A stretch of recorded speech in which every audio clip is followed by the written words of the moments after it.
My Best Friend Crow, written by Nicolita Nita and illustrated by Roxana Coleman. This is Rusty, a sweet girl with her orange hair always messy, skin as pale as her grandma's rice cake, and blush cheeks sprinkled with freckles. Sometimes, when the sky is covered by clouds and rain is pouring, you can find Rusty staring into a mirror, connecting her biggest freckles with a red pen, creating new constellations which she dreams of exploring one day. One autumn day, Rusty went for a walk in the park with her grandma to feed the pigeons. Grandma felt like it was her duty to feed the pigeons, and they seemed to love her. But Rusty didn't like them, and they didn't seem to like her either. When Rusty was giving them a piece of bread, they flew away.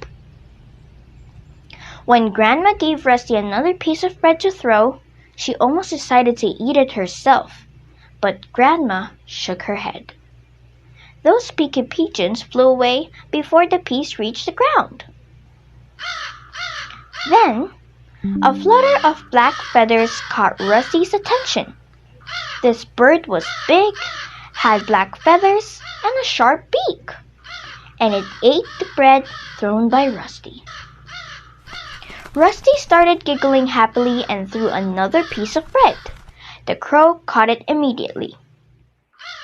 But Grandma chased the crow, and it took flight in the tree's branches. "We don't feed crows," Grandma explained to Rusty on their way home. "They don't deserve bread. Crows are mean and sly." Rusty had other thoughts. She considered them beautiful, and they seemed to like her. The next morning, on their favorite bench in the park, the crow was waiting for Rusty and Grandma. Grandma chased it with her bag, but the crow didn't leave. It jumped from side to side on the ground, looking at them with curiosity. Grandma chased it again, then threw a bunch of breadcrumbs on the ground for the pigeons. The crow flew on a branch and looked over to Rusty and Grandma. Rusty looked sadly to the crow and thought how unfair this was. When the sun reached the middle of the sky, Rusty and Grandma started their walk back home. The crow was following them, flying from branch to branch, fitting onto a street light, on the ground, and then high up above them.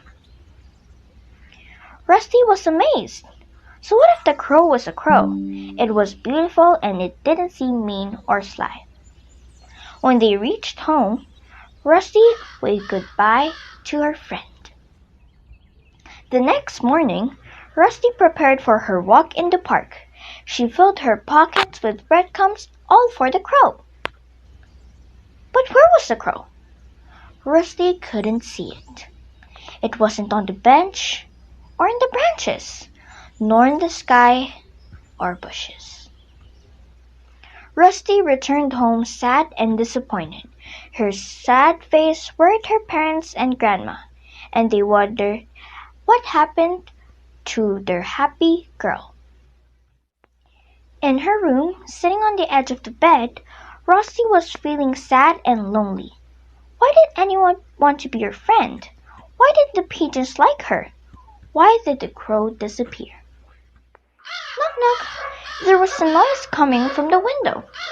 Who was watching Rusty with its black, shiny eyes? The crow! Rusty took a chair and climbing on it, she opened the window.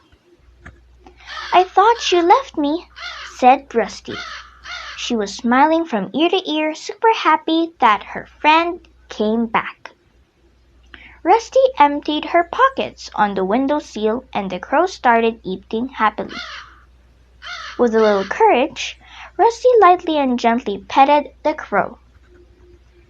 When the crow finished eating, it didn't fly away, but stayed to listen to Rusty's stories and made funny dances to amuse her.